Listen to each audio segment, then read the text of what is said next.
शपथ ग्रहण के बाद एनडीए शासित राज्यों के मुख्यमंत्रियों की बैठक इंपीरियल होटल में पीएम मोदी के साथ मीटिंग। दिल्ली की नई कैबिनेट भी शामिल हुई। रेखा गुप्ता ने दिल्ली के मुख्यमंत्री पद की शपथ ली। दिल्ली की चौथी महिला मुख्यमंत्री बनी रेखा गुप्ता। शालीमार बाग से पहली बार एमएलए चुनकर आई रेखा गुप्ता। एबीवीपी से राजनीति में एंट्री की थी। दिल्ली में बीजेपी का वैश्विक चेहरा है रेखा गुप्ता। साउथ दिल्ली की मेयर रह चुकी है। हरियाणा के जिंद की निवासी है दिल्ली की नई मुख्यमंत्री। रेखा गुप्ता को ओपी धनखड़ ने दिया 501 रुपए का शगुन। हरियाणा की बेटी के साथ दिल्ली की कमान मिलने पर शगुन देकर सम्मान किया। प्रवेश साहिब सिंह वर्मा ने मंत्री पद की शपथ ली है।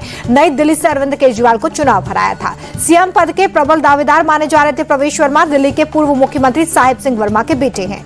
मनजिंदर सिंह सिरसा ने मंत्री पद की शपथ ली है। राजौरी गार्डन से तीसरी बार विधायक चुने गए हैं। बीजेपी के नेशनल सेक्रेटरी भी रह चुके हैं मनजिंदर सिंह सिरसा। पंजाब चुनाव में बीजेपी के लिए अहम होंगे। गोरखपुर से पहली बार विधायक चुने गए हैं आशीष सूद। उन्होंने भी मंत्री पद की शपथ ली है। बीजेपी का पंजाबी चेहरा है आशीष सूद। आशीष सूद गोवा और जम्मू कश्मीर के सह प्रभारी भी रहे। बीजेपी के प्रदेश महासचिव भी रह चुके। कपिल मिश्रा ने भी दिल्ली सरकार में मंत्री पद की शपथ ली है। बीजेपी का कट्टर हिंदूवादी चेहरा है कपिल मिश्रा। केजरीवाल सरकार में मंत्री रह चुके हैं कपिल मिश्रा। करावल नगर से दूसरी बार विधायक बने हैं।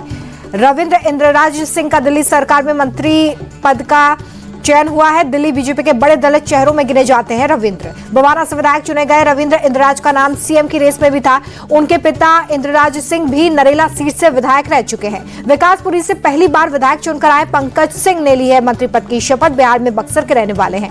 दिल्ली में पूर्वांचली कोटे से मंत्री का पद मिला है। विधायक बनने से पहले पार्षद थे पंकज सिंह। इनके पिता दिल्ली में एमसीडी कमिश्नर भी रह चुके हैं। पीएम मोदी के मंच पर आते ही जनता ने मोदी मोदी के नारे लगाए। प्रधानमंत्री ने हाथ जोड़कर सभी का अभिवादन स्वीकार किया। प्रधानमंत्री ने मंच पर मौजूद नेताओं से मुलाकात की। आंध्र प्रदेश के सीएम चंद्रबाबू नायडू और डिप्टी सीएम पवन कल्याण से हालचाल भी जाना। शपथ से ठीक पहले रामलीला मैदान में रेखा गुप्ता प्रवेश वर्मा की मुलाकात। दोनों नेताओं ने एक दूसरे को बधाई दी। कैबिनेट मंत्री पद की शपथ लेने के बाद प्रवेश वर्मा बोले, जो जिम्मेदारी दी गई है उसे पूरी ईमानदारी से निभाऊंगा। शपथ लेने के बाद बोले, दिल्ली सरकार में मंत्री कपिल मिश्रा, हम प्रधानमंत्री नरेंद्र मोदी के विजन को पूरा करेंगे। यूपी सीएम योगी आदित्यनाथ ने रेखा गुप्ता को दिल्ली की नई मुख्यमंत्री बनने पर बधाई दी है। ट्वीट कर लिखा, पूरा विश्वास है कि डबल इंजन की सरकार में दिल्ली का तेजी से विकास होगा। केंद्रीय मंत्री शिवराज सिंह चौहान ने दिल्ली की मुख्यमंत्री रेखा गुप्ता को बधाई दी। कहा, प्रधानमंत्री मोदी के मार्गदर्शन में विकसित दिल्ली बनाने में वो कोई कसर नहीं छोड़ेंगे। शपथ ग्रहण में आम आदमी पार्टी की राज्यसभा सांसद स्वाति मालिवाल भी शामिल हुई। रेखा गुप्ता से मुलाकात कर मुख्यमंत्री बनने पर बधाई दी है।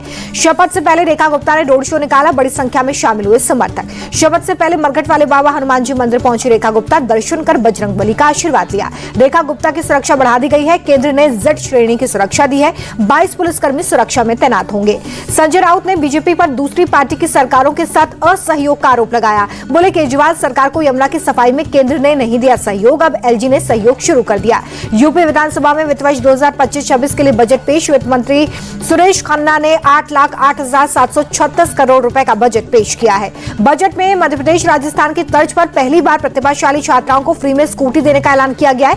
युवाओं को ब्याज मुक्त लोन भी मुहैया कराएगी सरकार। वित्त मंत्री सुरेश खन्ना ने 92,919 पदों पर भर्ती का ऐलान किया है। आवासीय स्कूलों में 100 की जगह 1,000 बच्चों का एडमिशन किया जाएगा। बजट में 4 नए एक्सप्रेसवे बनाने का ऐलान भी किया गया है। लखनऊ में AI सिटी बनाने की भी घोषणा की गई है। बजट के पहले योगी कैबिनेट की बड़ी बैठक हुई है। सीएम योगी आदित्यनाथ की अध्यक्षता में महत्वपूर्ण फैसलों पर मोहर लगी।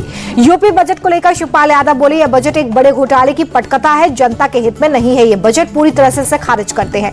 रायबरेली के चिरवा हनुमान जी मंदिर पहुंचे राहुल गांधी। मंदिर में दर्शन पूजन कर बजरंग बली का आशीर्वाद लिया।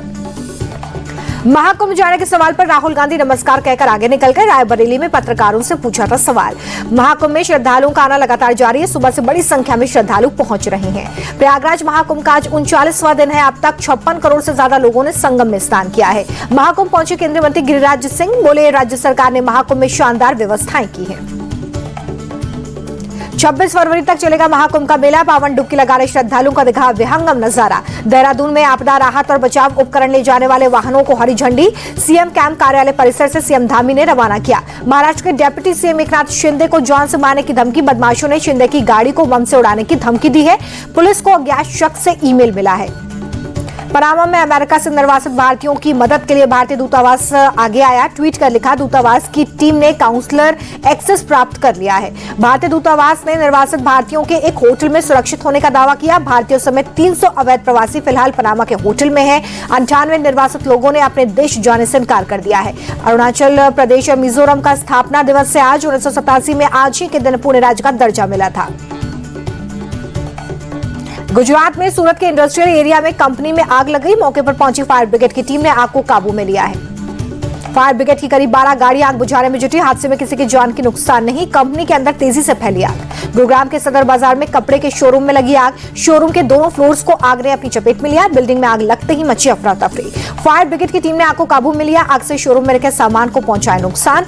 आग से किसी की जान जाने की खबर नहीं। हिमाचल प्रदेश के कुल्लू में नहीं थम रही है जंगल की आग। लाखों पेड़ों के जलने से पर्यावरण को पहुंच रहा है नुकसान। वन विभाग के मुताबिक ड्राई सीजन की वजह से आग की घटनाओं में 250 से 300 गुना ज्यादा बढ़ोतरी हुई है। बर्फबारी और बारिश कम होने की वजह से आग की घटनाएं बढ़ रही हैं। आग से जंगल के आसपास के इलाकों को काफी नुकसान हुआ है। छोटे छोटे पौधे भी नष्ट हो रहे हैं। फॉरेस्ट ऑफिसर के मुताबिक आने वाले दिनों में और ज्यादा बढ़ सकती है आग की घटनाएं। जम्मू कश्मीर में कठुआ के लखनपुर में एक कार से 3 करोड़ से ज्यादा कैश बरामद हुआ है। पुलिस ने 2 युवकों को हिरासत में लिया है। श्रीनगर के रहने वाले दोनों युवक दिल्ली से ये पैसा ला रहे थे। खुफिया जानकारी के आधार पर पुलिस ने लखनपुर कॉरिडोर में कार को रोक दिया। मध्य प्रदेश में छत्रपति संभाजी पर बनी फिल्म छावा टैक्स फ्री घोषित हो गई है। सीएम मोहन यादव ने ऐलान किया है।